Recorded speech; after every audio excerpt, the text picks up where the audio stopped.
Do you recommend vacuums for tightening the waist? If so, how do you practice them and how often?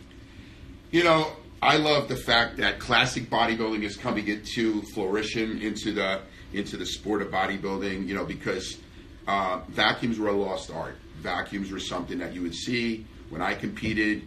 You know, before that, when I was a kid, I'd see Frank Zane do the vacuum pose with two arms overhead. You know, instead of doing abdominal, do a total vacuum, and they were able to suck their gut all the way into their, into their spine. And it's just amazing how, we were able to do that. Now, how do you do a vacuum?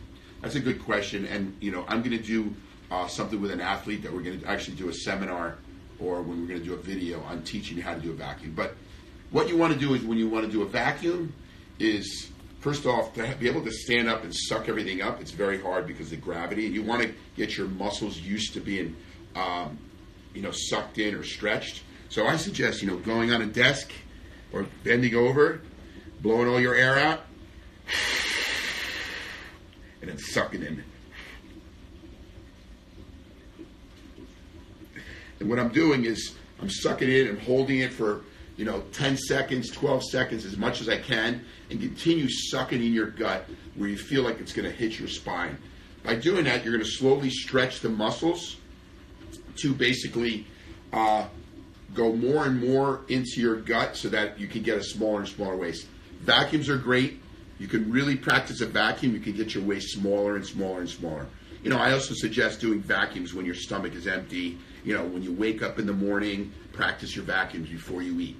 I also talked about how to lose body fat, and it's called fasting cardio. You do cardio in the morning before you eat, and that's when your body's depleted of glycogen, so it goes right into fat storing.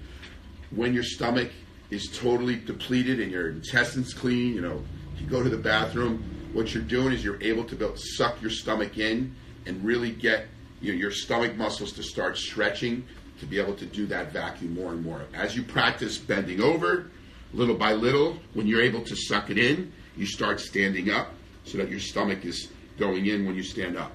And you keep practicing that every day, early in the morning, or when your stomach is totally empty.